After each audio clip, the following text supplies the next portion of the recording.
afternoon. Let me take you into the laboratory and show you something amazing about how to activate the human brain to help it find solutions to challenges. A research participant is escorted into a room, and there we test the person's mood and problem-solving abilities using standard measures.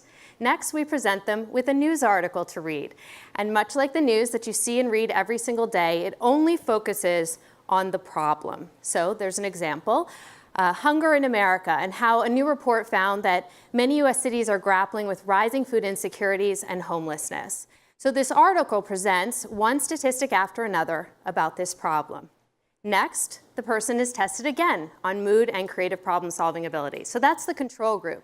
Now on to the experimental group. The only difference in the design is the news article. It goes on to present actual or potential solutions to the problem. So in the case of Hunger in America, there are 5 solutions, 5 actions you can take right now in your community to help solve hunger, like donating to a local food bank or fundraising. And again, we test their mood and creative problem-solving abilities. In this study that I conducted with Ariana Huffington and researcher Sean Acor, after we ran 250 people through this, we were shocked by the difference between the two groups in both how they felt and their creative problem-solving abilities.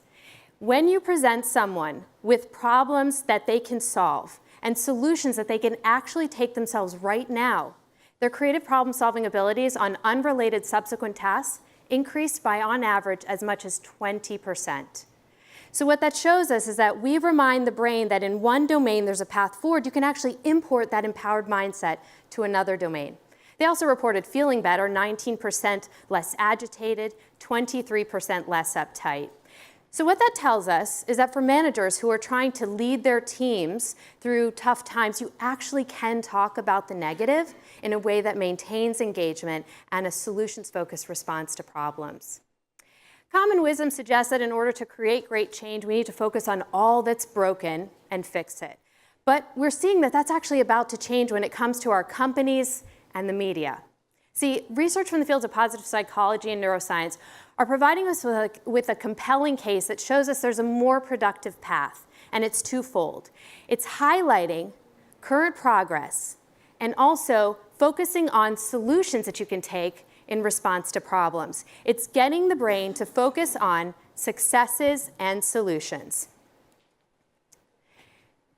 In the midst of problems, you're not spending time complaining, but you're actually focusing on what you can do about it. The thing is, though, right now on the news, that is not what's happening.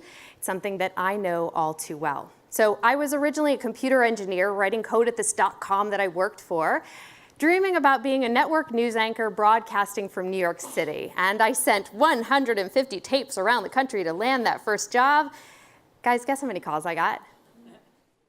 1. And I was so grateful. Bienvenidos a El Paso. I packed my bags for Texas. I was so thrilled to be there. Now, the exciting part of the story, though, is what would normally take someone about a decade to go from Chicago, or well, I was in El Paso to Chicago to New York. I was able to actually make that jump in 3 years. I credit my meteoric rise to hard-hitting investigative pieces. I know you all saw them. Bed bugs take over mattresses across Chicagoland. Skin-eating fish, ladies, make for a better pedicure, right? And my biting interview with the Dalai Lama. Oh, wait, actually, I should say it was Dolly the Llama. Ah, there we go. There she is. No, but I tell you about this timeline because when I made it here to CBS News in New York, I was still full of hope and optimism about the good work that we could do using our reach and resources, right? Except that my 2 national news programs were full of negative stories. I knew that there was a better way that we could cover the news, a way that actually empowered people and helped move them forward in a positive direction. And that's what led me to study positive psychology under Dr. Martin Seligman at the University of Pennsylvania. And so this is what I came to see, but more importantly, what we can do about it. The media's obsession with all that's broken is holding back collective progress, and it's negatively affecting our health and happiness. In a previous study that I also did with Ariana Huffington and Sean Acor, we found that just 3 minutes of negative news in the morning can lead to a 27% higher likelihood of you reporting your day as unhappy 6 to 8 hours later. What that means is that negative mood and mindset sticks with us through our time at work and our time with our families. Now, I know some people say, well, you know what? News, it's not going to change because negativity and sensationalism sell.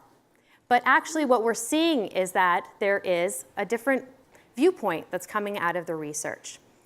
So I know that here at Google, and there are many organizations like it, where your bread and butter is advertising, right?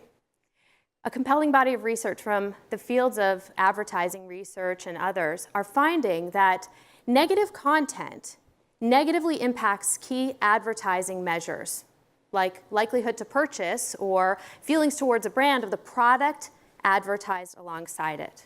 So, of course, if I just saw in the news that the apocalypse is coming, I'm not going to buy a new unarmored Lincoln from Matthew McConaughey, right? Meanwhile, when you place positive content alongside an advertisement, that actually increases those key measures. So people feel better about the product that they're watching the advertisement about. There was a study done just down the road here at Stanford University, published in the Journal of Advertising, that found that if you expose someone to positive content ahead of an advertisement, they feel 24% more likely to purchase that product than had they been exposed to negative content. Why did I become interested in this in the first place? Well, because news organizations are largely dependent on advertising revenue, right? So this is incentive to create more of the kind of content that can fuel advertising effectiveness. So that's my economic argument to news executives. But really, to me, this is just a means to an end. And the end is that we change the narrative on the news that actually fuels collective progress instead of holding us all back. You see, a barrage of negative news stories feeds us this lie that behavior doesn't matter. Think about it. Problem, problem, problem, problem, no discussion of solutions. There are millions of things in this world beyond our control. The problem is when our brain starts to believe that all things are beyond our control. And that impacts how we approach our work and our time with our families. Think about it. At work, this can happen too. If our company culture is overrun with negativity, finger pointing, gossip, and other things that we have to deal with. If you're launching a new product, and through that whole process, we're focused so much on the stresses and to-dos that we forget about the pre-orders coming in or the investment that's been secured, we can literally decimate employee engagement and shareholder confidence. And so, the more that we can reorient our brain towards the fueling parts of our reality by what we talk about, by the way we communicate with the people around us, research shows that actually fuels performance because it puts the brain in a positive state. And that, in turn, has been connected to many performance measures. Just some examples. Research shows that optimistic, empowered sales professionals outsell their pessimistic counterparts by 37%. A follow-up study found that it was by as much as 56%. This was done at MetLife by the University of Pennsylvania. Optimistic sales professionals, they have stuff to complain about, right? Right? Yeah, except they're more focused on making the money, hitting their goals. They don't have time to waste on complaining. Meanwhile, managers who get their team to start focusing on all that they're doing right have been able to improve the entire team's productivity by 31% in just 3 weeks. The more that we focus on the positive, on the fueling parts of our reality and the solutions when we're facing problems, the more we fuel the human brain. So now in my work with companies around the globe, I help individuals and business teams make the habit of doing all this easier. So we've seen incredible results in our work with Nationwide Brokerage Services, a wholly owned subsidiary of Nationwide Insurance. They instituted something called the morning cuddle. Actually, I should say, it's the morning huddle. I'm sure they'd love a cuddle too, but it's actually called the huddle. I'm not there for the morning, but So the morning huddle is something where they get their sales professionals off the phones, which is how they make their sales, right? And they get them to meet first thing in the morning to talk about 2 things. They talk about successes from the past 24 to 48 hours that they might not have heard about. And then they also give a chance for anyone who needs a little extra support that day to speak up so their colleagues can rally around them and offer help. Well, guess what? The results have been remarkable. Sales skyrocketed. The new insurance application rate increased by 237%. Revenues have gone up by 50% in an 18-month period. Not a small 50, this is hundreds of millions of dollars.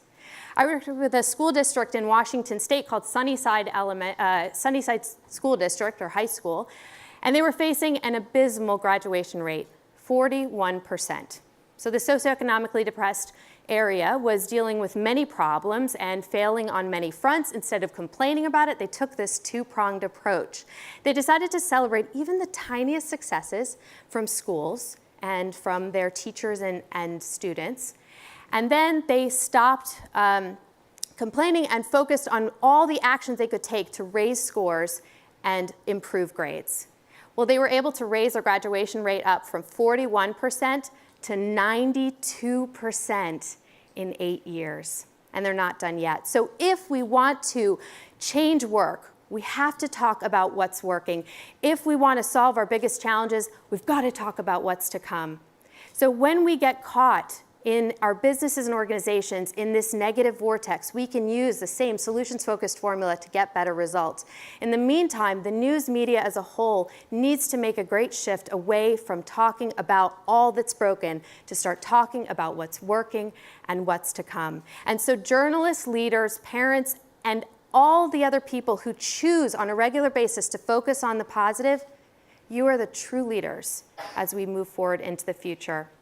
And so my hope is that we can focus on all the successes and solutions in a way that reminds our brain that our behavior matters and that we can make a difference in the face of challenges to create the results that we're looking for.